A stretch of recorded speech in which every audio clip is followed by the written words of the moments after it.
Deena. So, can you tell me a little bit about your own mental health journey? Okay, I have bipolar disorder. I've had it since Thanksgiving 2001. And for the first 3 years, I was in and out of the mental hospital, combating with the disorder. And then I was finally discharged on June 4th, 2004. And I was stable for the first 17 years. And then I think it was during COVID of 20 this year, 2021. Um, I had to go back into the hospital because uh, the medication didn't it wasn't responding to me, and I was in the psychiatric ward for 3 weeks, and I've been out for 3 years. So I've been healthy, I've been doing great with the medications and stuff, been getting them adjusted accordingly, and here I am. So that's really my story in a nutshell of having bipolar disorder. And I was researching, and you do a lot to uh, talk to help others with your story. What is it like getting your story out there? It's a journey. I have a podcast. It's called Nina, I Am Not My Illness. And it's centers around me having bipolar disorder and me going through the trials and tribulations of day to day with having bipolar disorder.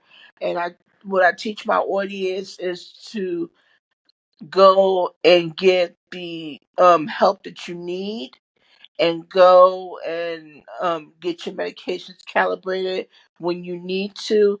Don't be afraid to speak up when you are not feeling okay. And just go and, like I said, get the help that you need. What how did you decide to create a podcast?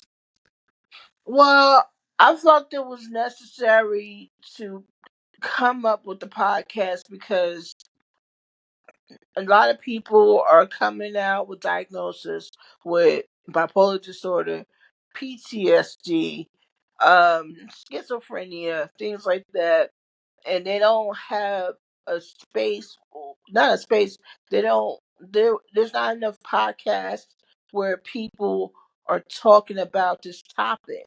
It's like it's still taboo, and it's been more than 2 decades, and people are still like saying, "Oh, it's not really a disorder. It's not really mental health. It's not really a thing," and it's really it. It really is a disorder. It really is a type of illness, and you really have to take it seriously. And I have bipolar disorder too. And I know talking to people, they're like, oh, yeah, we have all good days and bad days. I'm like, that's not how it works. No, it's not. It's more to it. That's the start of it, but that's not the end of it. It's a lot of layers that goes to having bipolar disorder. You have to take your medications every day at the same time. If you even miss one day, you're gonna be off your game, and you're like, okay, you're gonna feel funny.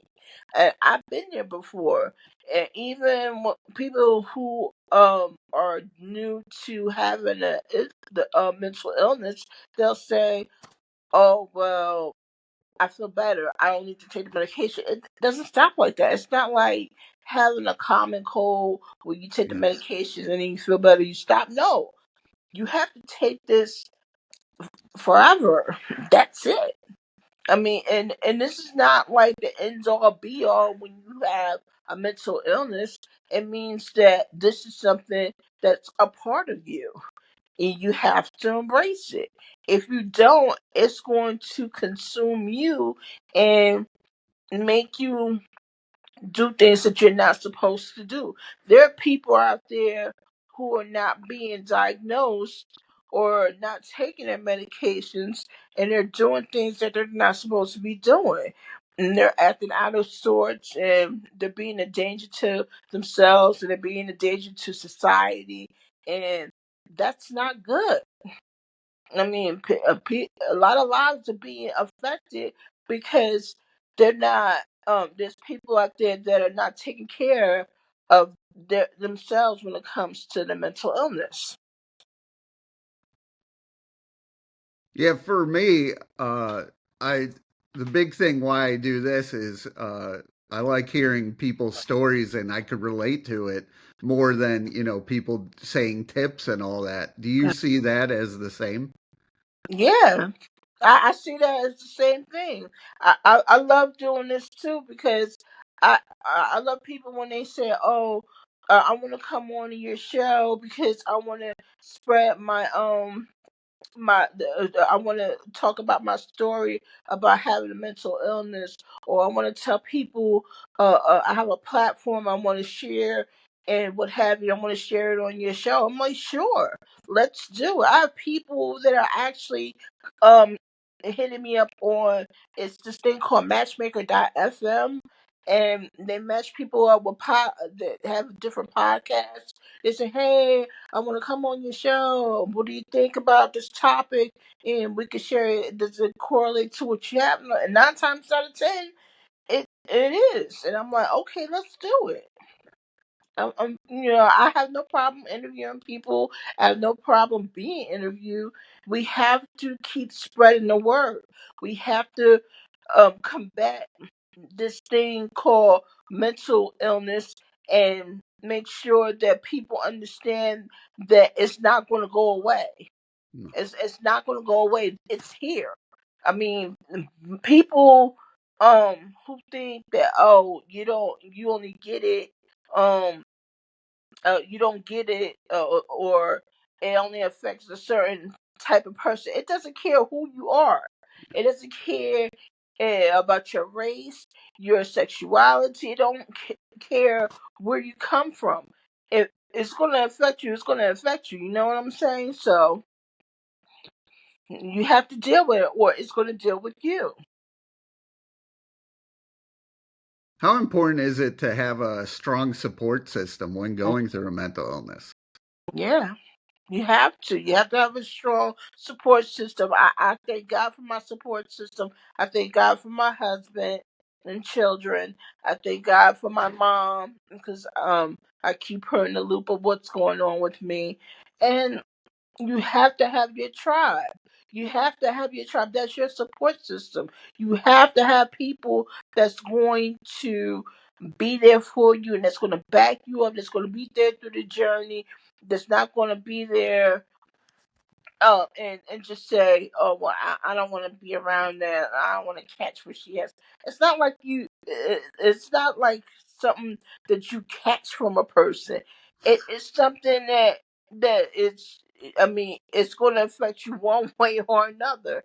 I mean, look at the statistics. I mean, it's just more and more every single day. There's more new cases that are coming out there, and a lot of it is from people who have coronavirus. When COVID hit, more and more cases came out with people with mental illness.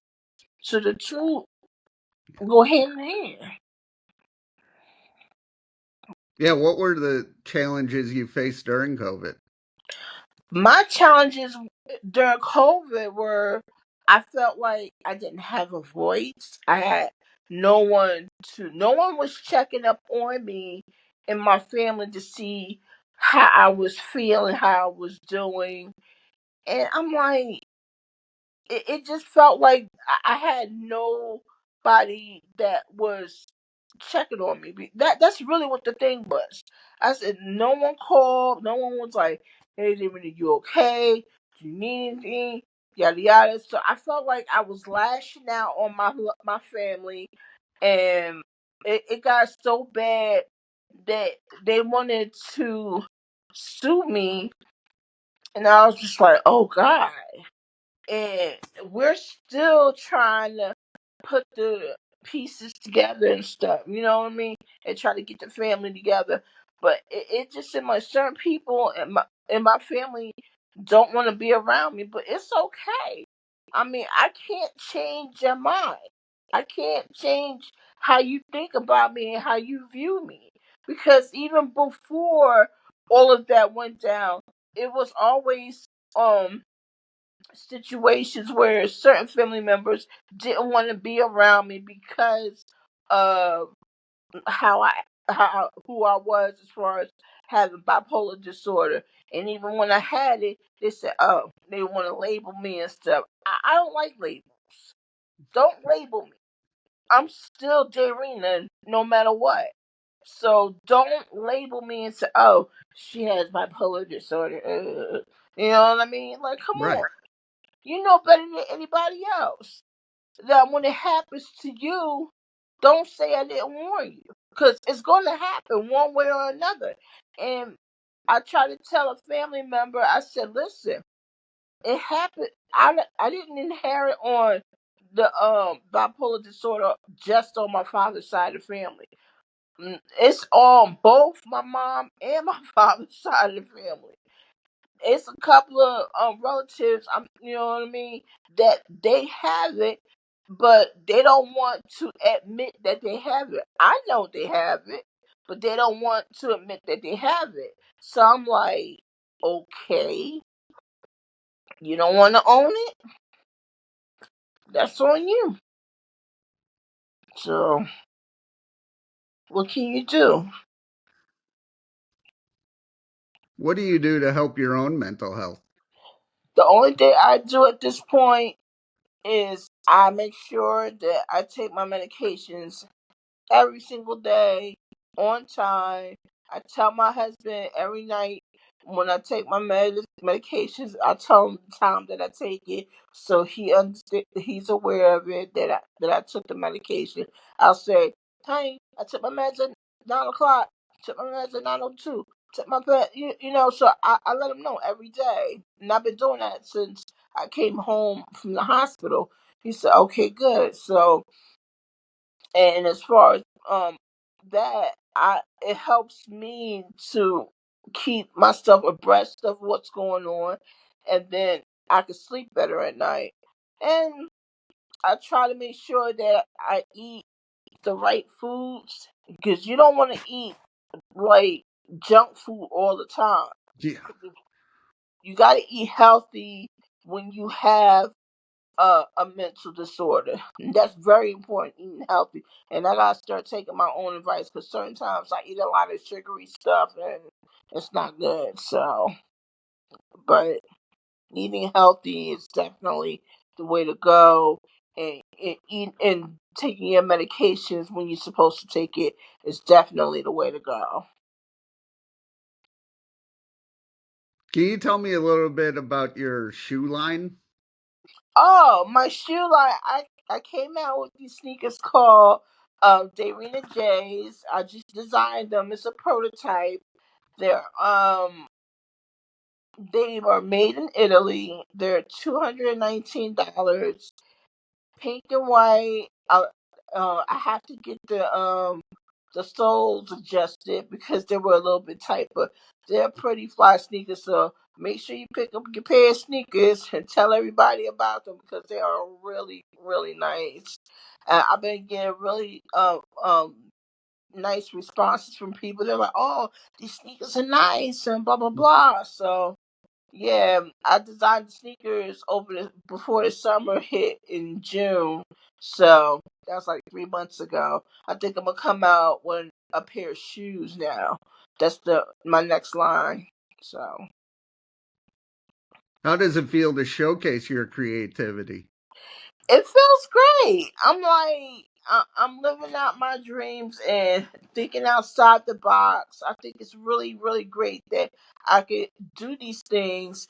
My next thing that I'm working on right now, I'm working on writing my book in regards to my story of having bipolar disorder, and that should be out probably in 2025, if I play my cards right and do what I'm supposed to do as far as writing the book. So, but I'm working on writing the book, so this way when I come out with it, people can, when they pick it up, they say, "Oh my God, I can relate to that," and I want them to get all they can get out of it, and and I can make it accessible to people and go from there. What is it like getting all your thoughts and feelings on paper?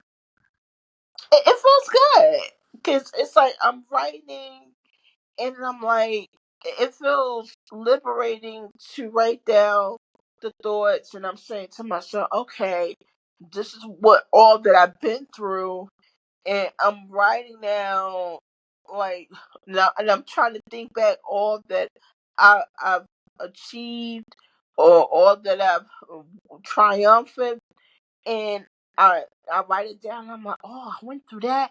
Oh, then I'm sitting here writing certain things down. So it it feels good. So, and like I said, I'm really just looking forward to it getting published and getting it out there.